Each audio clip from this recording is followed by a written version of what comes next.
Hello and welcome to Fast and Factual. I'm Utsaf Parekh and I'll take you through the top 50 stories of the day. Let's begin. The war between Ukraine and Russia rages on. In the latest, Ukraine has carried out new strikes on Russian forces. Several explosions were reported in the Russian-controlled city of Luhansk. Smoke was seen rising above a former aviation school that is now being used by the Russian military.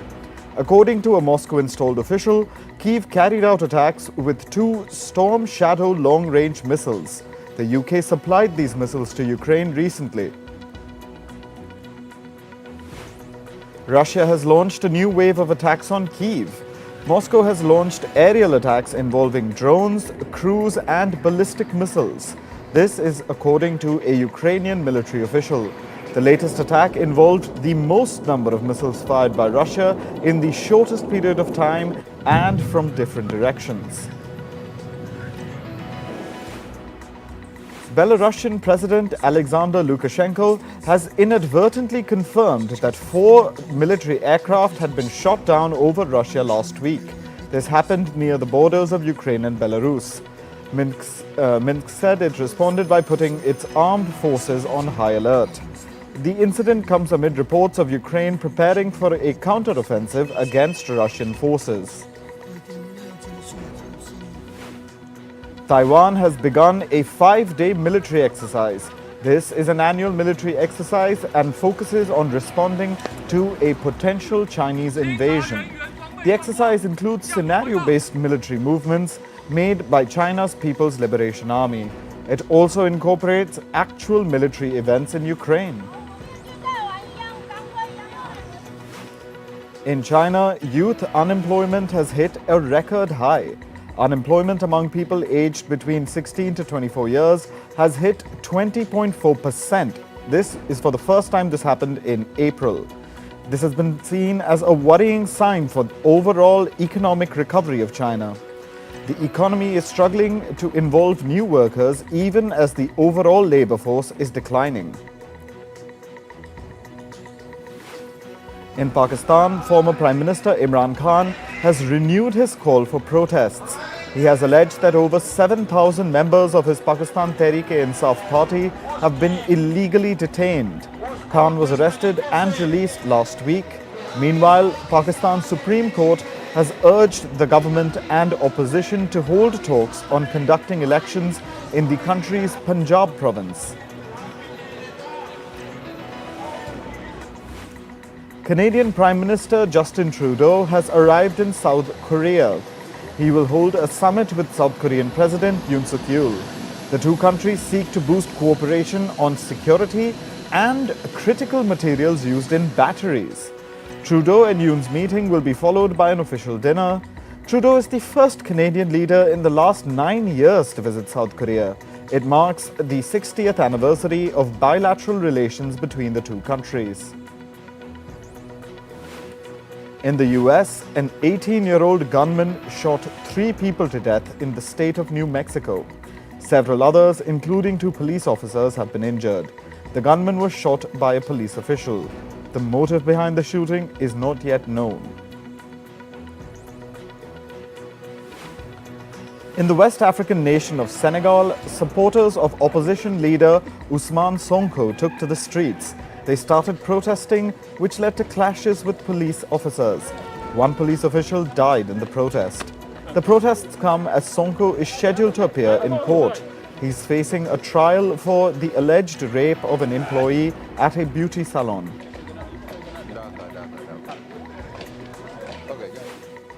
In Malaysia, authorities are mulling over decriminalizing the small-scale possession and use of illicit drugs. This is to free up prison space. Malaysian Prime Minister Anwar Ibrahim's government has been working to overhaul the criminal justice system. This year, authorities abolished the mandatory death penalty and natural life prison terms for some crimes. Currently, Malaysia has harsh penalties for crimes related to drugs. According to a report, India is considering helping Greece and other nations in their quest to reclaim artifacts from the UK. This is part of India's global initiative to support the victims of colonial appropriation.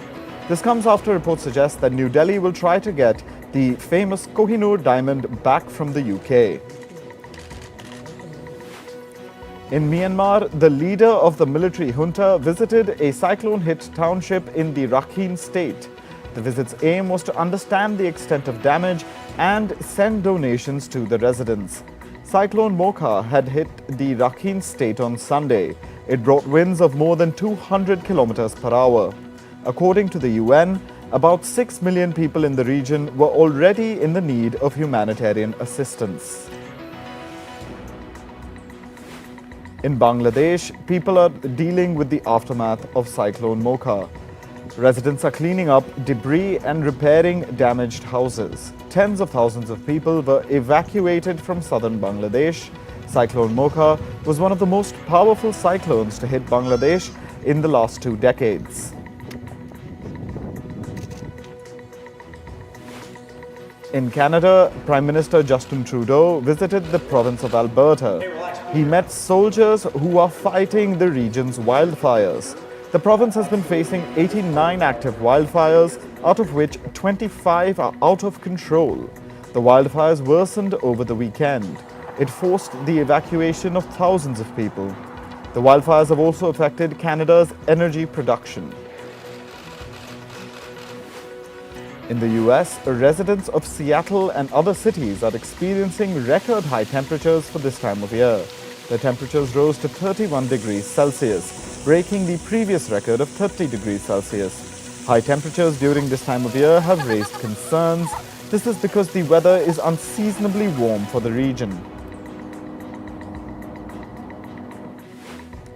In China, temperatures passed 30 degrees Celsius in the financial hub of Shanghai. Major Chinese cities have issued heat advisories. This comes as the country braces for record-breaking heat. It could threaten electricity supply, crops, and the country's economy. In India, New Delhi and the National Capital Region witnessed dust storms on Tuesday. Residents woke up to a hazy and dusty morning. The dust storm limited visibility. The sudden change in weather also impacted the region's air quality. The dust storms are happening because of cyclonic circulation in the state of Rajasthan.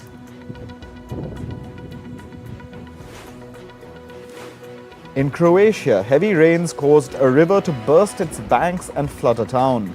Croatia received an average of 10 to 40 millimeters of rain in just 24 hours. The country's Prime Minister has said that all necessary steps are being taken to ensure the safety of the population. In Uruguay, people staged a protest in front of the presidential residence.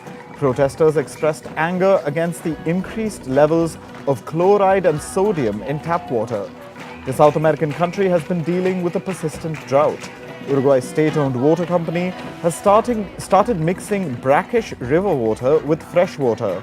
The supply of fresh water has been dwindling in the country. In Peru, an anemic, malnourished and hyperthermic sloth was rescued by national park teams. The young sloth was placed in an incubator to stabilize her health.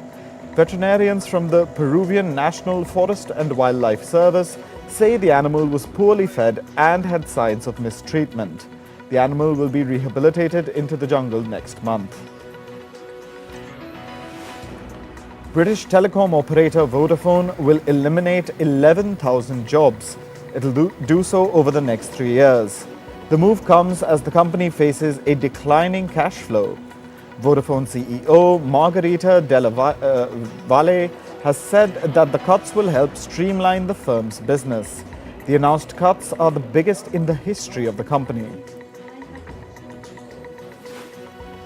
US-based financial firm Morgan Stanley is also considering cutting 7% of its jobs in the Asia-Pacific region. This will affect roughly 40 positions.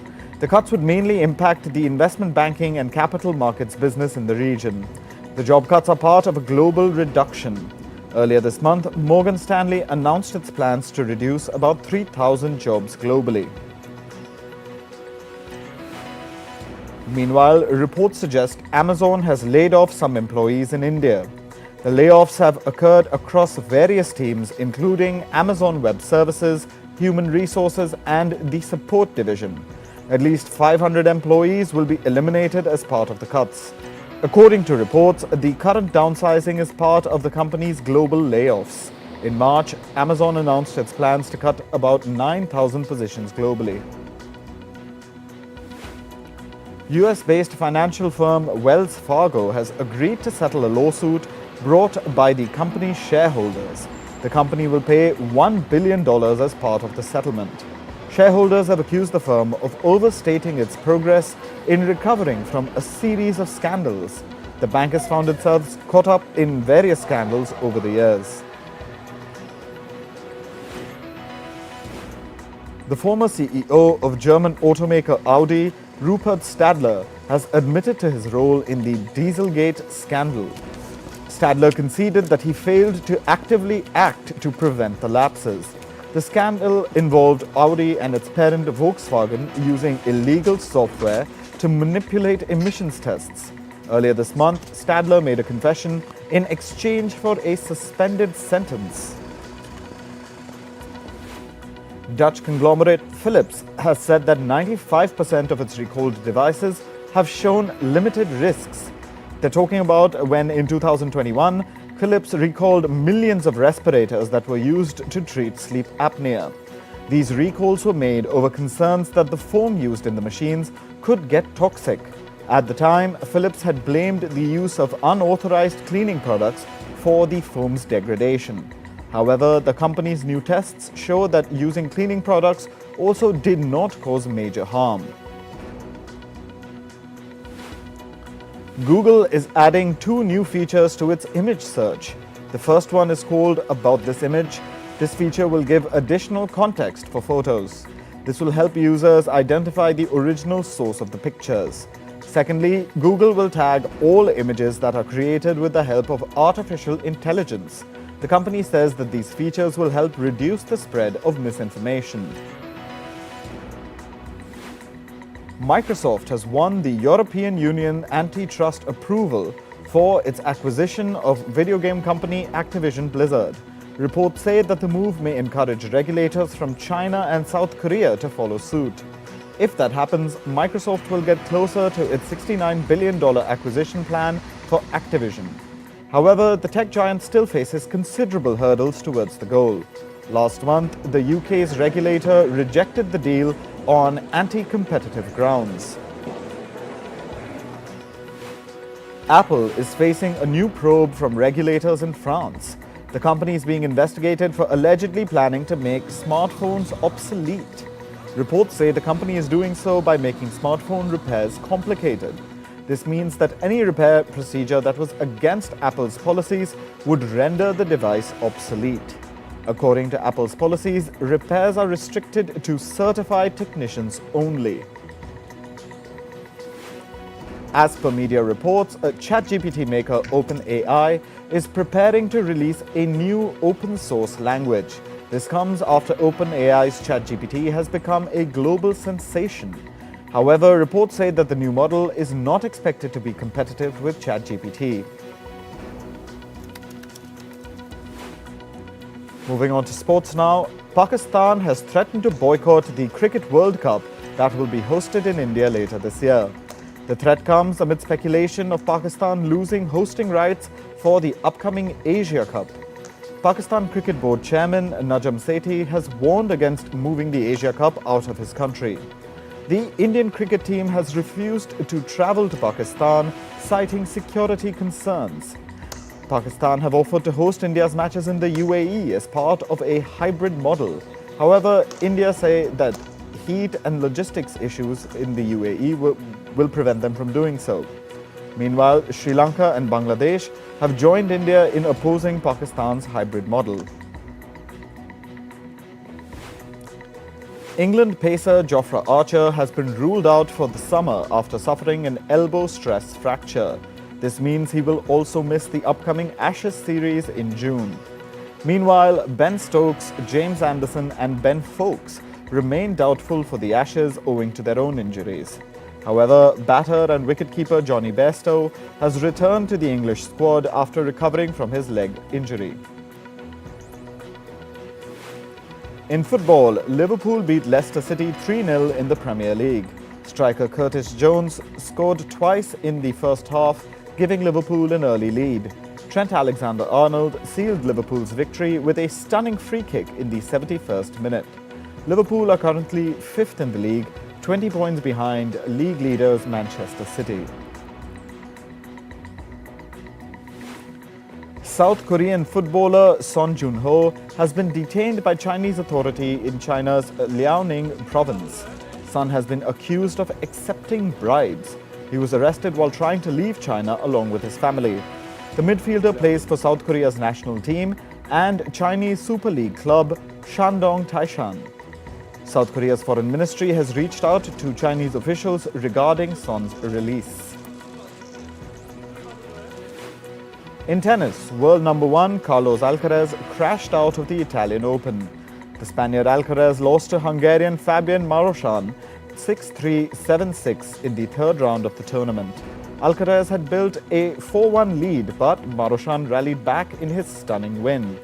This was the first defeat for Alcaraz to a player outside the world's top 100 rankings since 2021. The second leg of the Beach Tennis World Tour concluded in the Canary Islands. In the men's competition, Italian pair Tommaso Giovanni and Doriano Beccaccioli were crowned victors. Meanwhile, Venezuela's Patricia Diaz and Brazil's Rafaela Miller won the women's competition. The sport is a combination of tennis, beach volleyball and badminton. It's played on the beach with paddles and a low-compression ball. In golf, Dustin Johnson won the LIV Tulsa tournament in Oklahoma yesterday. He was awarded a $4 million cash prize along with the LIV Golf Trophy. The former world number 1 hit a birdie in the final hole to clinch the victory. He beat Australia's Cameron Smith and South Africa's Brandon Grace in the final round. Johnson looks to carry his winning momentum to next week's PGA Championship in Rochester. In cycling, Tom Pidcock won the opening round of the Mountain Bike Cross Country World Cup in the Czech Republic. Pidcock managed to clinch victory despite crashing early in the race. He finished with a timing of 1 hour, 22 minutes and 46 seconds. Earlier in the day, Puck Pieterse won the women's race. The 21-year-old finished her race in 1 hour and 23 minutes. In rugby, fans are gearing up for the Men's World Cup scheduled for September. This year will mark the first time a female referee will officiate some of the matches. Joy Neville will make history as the first woman to officiate a Men's Rugby World Cup game. Neville used to play for Ireland's rugby team, after which she retired and became a referee. In American football, the National Football League announced a new deal with video streaming platform Peacock. NBC Universal-owned Peacock will live stream one wild-card playoff game next season. This will be the first ever exclusively live-streamed NFL playoff game. The announcement comes as the NFL looks to put more games on live streaming platforms. The threat of AI replacing human creativity was in the spotlight at the 2023 Webby Awards held in New York last evening. A mock battle was planned between comedian Roy Wood Jr. and an AI voice. Roy Wood Jr. showed concerns about what AI could do to films and television. The Webby Awards also acknowledged the Writers Guild of America strike. Music gear from legendary bands like the Beatles, U2 and Nirvana is up for sale at a New York auction. U2 frontman Bono's guitar is expected to fetch up to $200,000. A total of 1,200 items belonging to musicians like Michael Jackson, Elvis Presley and David Bowie are part of the auction. The auction will be held on the 19th and 20th of May. Chile is hosting its third Docs in Progress showcase at Marché du Film at the Cannes Film Festival. The 4 shortlisted films this year show more diversity in genres and themes. The festival will show documentaries on Chile's indigenous tribes and its LGBTQ+ community.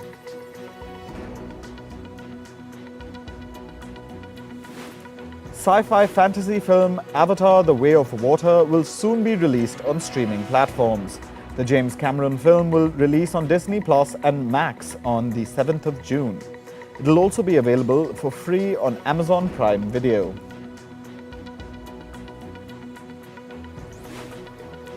The Writers Guild of America strike could affect production on Season 4 of sci-fi drama The Mandalorian.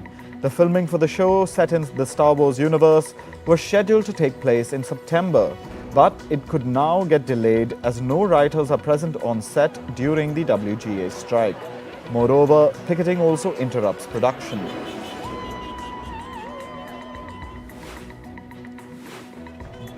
The Writers Guild of America strike is setting back California's economy by $30 million per day.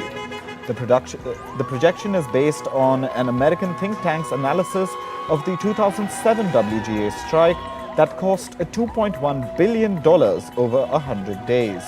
Based on this estimate, the current strike already may have cost the economy over $400 million. If it continues for 100 days, the amount could hit $3 billion. The games division of e-commerce giant Amazon is developing a new game based on the fantasy franchise Lord of the Rings. The game will be a multiplayer adventure based in Middle-earth, where the stories are based. It'll be launched for both the PC and gaming consoles. Actor Jamie Foxx and his daughter Corinne Foxx are teaming up for a new music game show. The show is titled We Are Family. It will have non-famous relatives of celebrities performing duets with their famous family members. The news comes shortly after actor Jamie Foxx was hospitalized after suffering from a medical complication. His daughter Corinne has confirmed that Foxx is now recovering at home. Celebrity author Martha Stewart has made history by becoming the oldest woman to be on the cover of the Sports Illustrated swimsuit magazine. The 81-year-old said that it was a historic moment. She said that she gave up breads and pastas and took up Pilates to prepare for the shoot. K-pop singer Haesoo has died at the age of 29. The police in South Korea have retrieved a suicide note, but its details are being kept under wraps. The news of her death came 2 days after police reported finding the body of a K-pop star. The identity was not revealed until the investigation was complete. Recently, K-pop singer Moonbin also died by suicide at the age of just 25.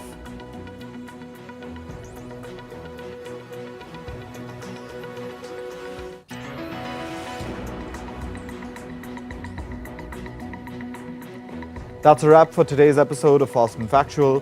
Thank you for watching. Stay tuned to Firstpost.